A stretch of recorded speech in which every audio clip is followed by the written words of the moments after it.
When we were young, 2024, all album plays.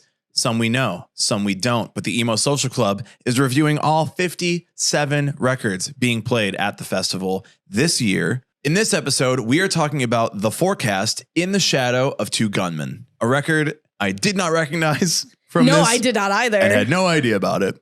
So for many of you who are out there who may not know about The Forecast or this record, Lizzie, give us a little bit of background. Tell us about this record. I can give you what I have found about this band. There's not a lot. This band started in 2001 in Peoria, Illinois. Illinois' An finest. Illinois band. So let's think about Midwest emo about this time. So they're described as indie emo and alt country. If you listen to this album, it makes sense. If you look at the cover art for this album, it's like, we're going to have a gunfight in the middle of like a sundown town. Okay, it's very fun. The band was pretty much like done on an indefinite hiatus for a long time. Yeah. And then are reuniting this year, just put out a new record. There's not a lot on the internet about these guys, which is very surprising to me.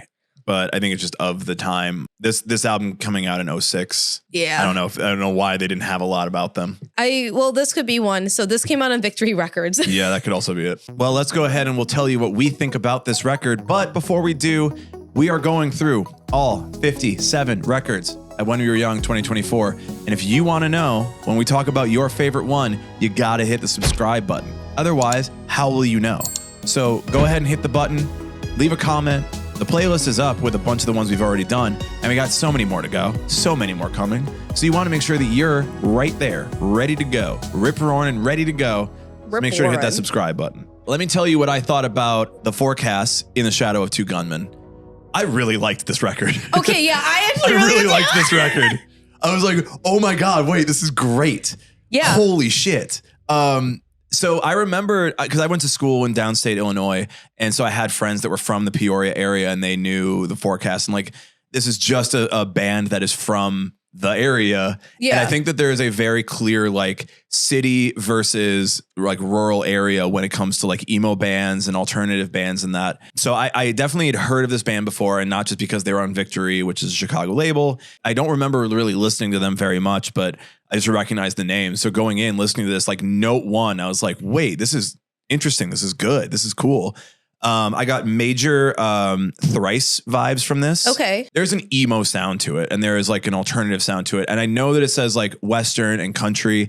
I wasn't getting a ton of that except for like some instrumentation. Mm-hmm. I really got more of that like Thrice, like more harder emo alternative sound from this, which I like. I like Thrice a lot. I think that selling it as alt country and the sort of selling that as the vibe is like, it's not really there. This is just a straight up like well, and emo I feel like album. if most people saw alt country, they get turned off because they see country. I will also, you just gotta shout it out, Shannon Burns, the female vocalist, fucking stellar. Oh my God, amazing. Fucking great. Like the choruses that she's on, very high notes all the time, and it just hits like, it just scratches your brain in such a good way.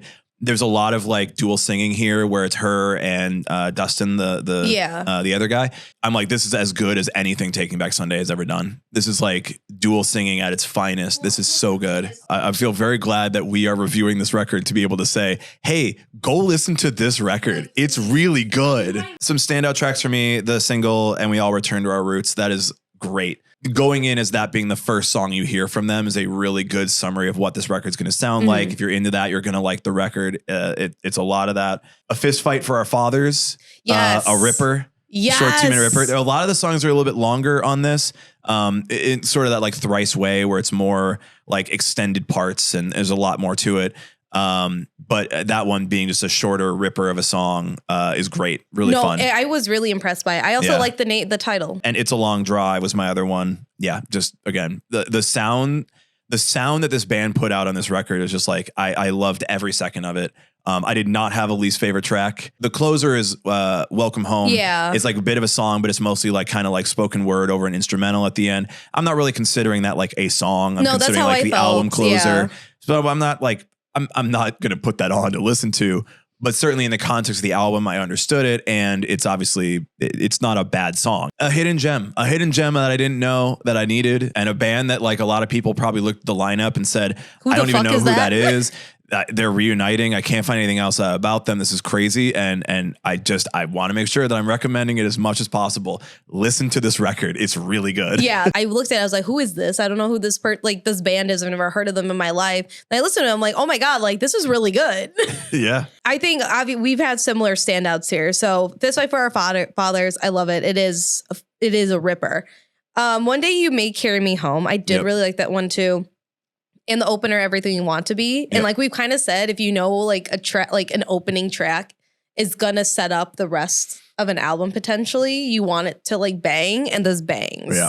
And I agree. Welcome Home is just there. It's not something I super like. And I mean, I also don't like really slow songs more often than not. So I wasn't shocked by this for me not liking it. I do appreciate the spoken word because I think it's different. It's very of the time as well. Yes. My biggest thing with this is like, how did we let this slide? How did we let this get away from us? Because this was... I've never heard... I mean, trust me, I've listened to a lot of bands. I've talked to a lot of artists who reference a lot of bands. I've never, especially being from Illinois. Yeah, I know. I've never heard this band reference a day in my life until we saw this on the lineup. Yep. That's what we thought. That's our opinions on it. But we are not the only people that are going to be at When We Were Young. There are other people who are going to be there. And maybe some of them have written reviews on Amazon.com or on a website that you read, and you read their review and you say, I disagree or I agree. And so we're going to read some of those reviews because we don't want to leave them out of the conversation. So I went to Amazon.com. As you do. And I found some reviews of this record. Now, again, this was a very like kind of underrated, small record that not a lot of people talked about. I did find a few reviews on it, which was good. Here's one written by Serge, not of System of a Down. He didn't put that in there. I'm just assuming it's not Serge from System of a Down. This was reviewed June 20th of 2012. 5 stars, still one of my favorite albums. I actually bought this CD 5 years ago, and it is still one of my favorite albums of all time. I went out on a line and bought it just because I liked their name. I ended up striking gold and have turned numerous people onto the CD. This is something that I can always go back and listen to. The music just seems so moving to me. It just pulls me in. I highly recommend this album, especially if you are a fan of indie style music. Basically, summed up what we said in more words. Yes. Here is a review from August 21st, 2006 from John L. Heckman Jr. Heckman. 2 stars. I would not even consider this to be country music. Terrible music. Oh. So not country music. Also, yeah, no, it's not. No, it's not. I mean, it's alt country, but alt country means it's going to be country. Alternative to country. It's not the country you're looking for here. It's not the yeehaw you're looking for. And here is another review from March 23rd, 2007, written by Matthew Nannis. 5-star review. This should have been released on Vagrant 5 years ago. I can understand the frustration given by a lot of people over victory marketing of this band. For fans of Bright Eyes and Limbeck, what? But honestly, this band owes more to Midwestern emo than anything like the Get Up Kids, Braid, and Early Anniversary. They do have a slight alt-country influence here and there on In the Shadow of Two Gunmen, a record where it seems like the Forecast finally gets a hold of the sound they've been trying to hint at since their last record, Late Night Conversations. They start the record out with a straight-up rock song, Everything We Want to Be That Wouldn't Sound Out of Place in a Bar. It's a fun fist pumper of a song, but the album doesn't pick up steam until the next track, and we all return to our roots. It's the Forecast's first legit anthem. Bassist Shannon Burns' vocal reigned over the chorus, taking it to the next level. Some people may not like it, but over time, it serves the high note needed in so many of the Forecast's memorable harmonies. Even though this album owes more to the Get Up Kids than, say, Whiskey Town, the honesty served by the Forecast on In the Shadow of Two Gunmen is worth satisfying your curiosity in this very underrated, maybe misunderstood, hardworking band from small town Illinois. If you wish the Get Up Kids didn't change so much between Something to Write Home About and On a Wire, and had compromised the two sounds, buy In the Shadow of Two Gunmen. If you wish the Anniversary would combine the sounds of Designing a Nervous Breakdown and Your Majesty, buy In the Shadow of Two Gunmen. Either way, this record is very, very recommended. So okay. It's definitely for some older fans of like styles of emo, like the Get Up Kids and the OG emo stuff that came out in the late 90s, early 2000s. And this is very much a continuation of that. I think that it's just that no one knew it existed. People just didn't know this was around. And I wanted to read a couple good reviews because I'm trying to get people turned on to this record now. Yeah. I've decided people got to get turned on. No, this is really good. I could only find a few Critic reviews. So let's start off with the worst one. from Punk News in 2006 by Brian with a Y. The Forecast's previous release, Late Night Conversations, was an average at best indie rock album that suffered from several boring song structures and the horrendous quality of female vocalist Shannon Burns. Whoa, no. With a larger budget and more time to finally write an album, this is going to be a make or break album for the Forecast. Homie, you're not supposed to use album within the same sentence. That's like number one rule of journalism, but whatever. Punk News is not at the standards. No, Burns still seems off, making her voice too hard to listen to. Didn't put two O's, they put one. Coming off as too high pitched, and whiny, ruining the laid back and mellow vocal presence of outstanding singer guitarist Addis. So while the Forecast have straightened their musical ability and Addis is still a strong vocalist, it can save them from the out of place and painful vocals from Burns. In the Shadow of Two Gunmen could have easily worked if it weren't for the slow down second half of the prominent use of Burns' vocals. Hopefully they'll realize that she doesn't bring anything new to the table and then be able to write a completely enjoyable album. I think this person hates women. That dude is like, I can't believe they booked women at When We Were Young Fest. Holy shit. If you don't like high pitched vocals, then I can understand where you're like, oh, it's just too high pitched. It's like, yeah, and like, that's fine. Obviously it can be mixed wrong. It can be made to sound bad. So I didn't listen to the first record. Obviously this is the first time I've listened to the Forecast, but I would say, no, you're just wrong. Like the vocals are great. The sound is great. The notes they're hitting are spectacular. Like it's super melodic. It's really fun to listen to. It's just different too. Yeah, you're that guy's wrong. Yeah. So the next one comes from Sputnik. 3.5 out of 5, written by The Jungler. The Jungler. The Forecast just may be responsible for bringing alt country into the infamous scene. Sure, the Illinois quartet may not represent the genre very well, but they take a fairly obvious influence. As far as the vocals of the Forecast are concerned, they aren't bad, better than most pop punk bands today. Burns most definitely has a stronger voice than her male partner. It's more fun to listen to and to sing along to, and isn't nearly as whiny as Addis. In many songs, Addis's John Nolan's-esque vocals don't work at all. Oh, that's a good point. All in all, while in the Shadow of Two Gunmen may be original when compared to many of pop punk bands today, they still suffer from some of the same generic problems. The most original songs, i.e. the more alt country ones, are usually the best, but all of the tracks are fun and usually catchy. All of these ingredients managed to earn in the Shadow 2 Gunmen a 3.5 out of 5.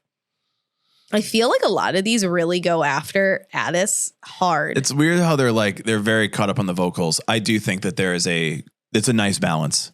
Yeah. I think having Shannon singing the high notes and being a little bit more of a strong, a stronger vocal force. While Addis is doing a little bit more like reserved. Like John Nolan is a good reference point for it, especially like Straight Light Run, John Nolan type stuff. Like this actually fits well with Straight Light Run. So that's a good call out that he made there. He just said it in the wrong way where he's like, it's bad. And it's like, no, it's good actually. It can be complimentary. And again, I feel during this time, we didn't have a lot of female vocalists who were anything but a backup or even just like a backing track. Like they weren't even on stage. So having somebody who is that vocally talented to be a stronger vocal presence may have been jarring to a traditionally male scene. Also, this band would have popped off if they went on tour with Straight Light Run. So there's that too. Well, that's what we thought. That's what they thought. But we have to answer one very simple question.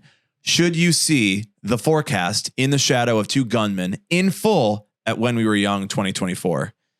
And now here's the problem. We've just learned this record and we really like it. Yeah. But it's like, we don't know it that well to go and maybe say, this is like top tier record I'm going to see at this fest. But I really want to try. I really want to try to see some of this performance. I just think this record is great and I would really like to see how they do with it. I'm hoping that they're doing a tour with their new record that just came out and we can hear some of these songs on that tour.